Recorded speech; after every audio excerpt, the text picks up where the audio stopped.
Well, thank you very much, Your Excellency. That was very inspiring.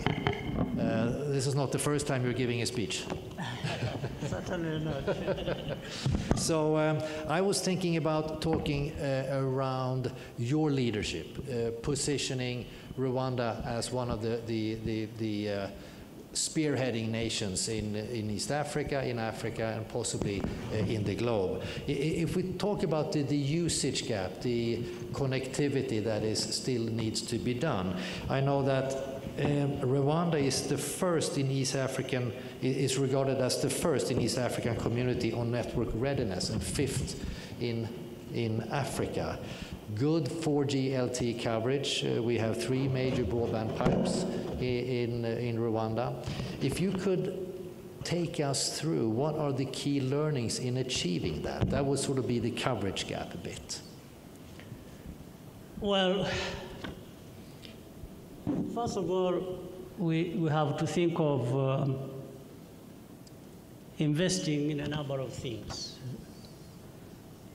One is the human capital has to be developed.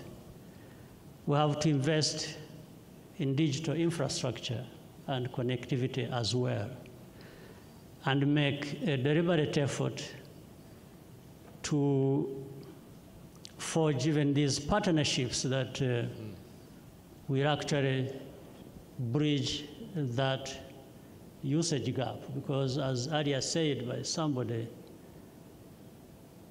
none in the private sector or in public sector or any country has all that is required to cover this. So the partnerships have to be deliberate, and then we have to go to the very people, and again, the 2 young previous speakers mentioned this.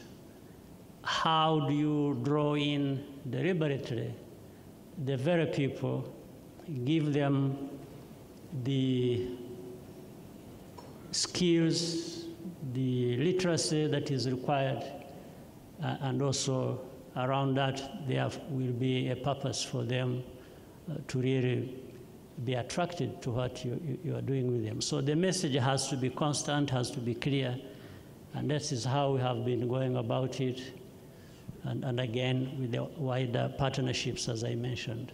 So partnerships is clearly, and I think our previous speaker spoke also around the public-private partnership, how important that is. And I guess, now I'm asking you a question again around the usage gap, I guess that's one of the key activities that we should address when trying to bridge the usage gap. Would that be fair? That would be, I mean, that is the meaning of it. That's how it happens. That's what we have to address. Otherwise, if you don't address it that way, you may make good investments, but that will not translate into solutions for the millions or billions of people who have to utilize this to improve their lives and transform their lives. And I think I tried to explain the enablement effect, that mobile connectivity is just enabling other businesses to thrive, and I think you described that, and I think that's why the public-private partnership is equally important, because it affects the whole of society. It affects me as a person, it affects my business. So it is really a positive cycle that we can start to see emerge. It really creates the whole ecosystem that is required for the transformation of society and for people to thrive. One thing leads to another, and once you have touched the different aspects of this problem, then you start beginning to see people interested, people getting to use the digital tools that are before them. And if I may ask, where do you see the next steps? Imagine us being now at 2025, 600 million people are connected in Africa. 2027 might be 700 million, etc. What is more required now to make that happen?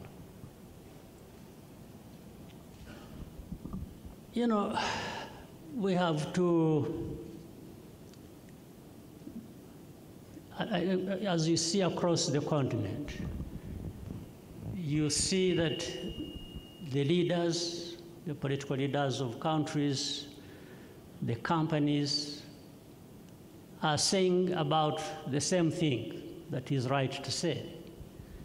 What follows and should follow is now to do the right thing, connecting with saying the right thing.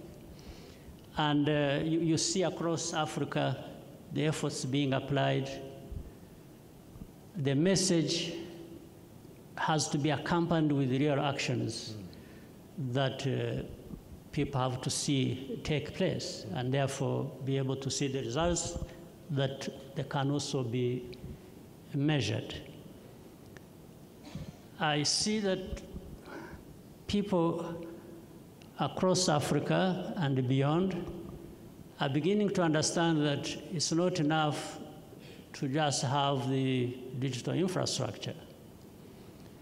As we have learned that just last year alone, about 1 billion people lived in proximity to broadband network, but we're actually not using the internet. So the message has to be that of linking up things in a logical manner that gives you the results you want. You make investments in infrastructure, and you, like we are trying to do in our country here, I'm sure other countries are doing it or even better, train people, give them the digital literacy that is required so that they are able to now utilize the digital infrastructure that has been invested in, and then stop that phenomenon where so many are living near the infrastructure but are not making good use of it. So there has to be always a message of trying to link up things so that they work to the benefit of our society. No, it makes a lot of sense what Your Excellency is saying, making sure that we take action of our words to make it actually happen. So thank you so much. Thank you so much for hosting us here. Thank you so much for inviting us to beautiful Kigali, and I hope that we will have the opportunity to come back many more times. Anytime, you're all welcome. Thank you. I just wanted to say, don't be compelled to go back home immediately after the conference. You can stay for as long as you wish after that. All right, thank you.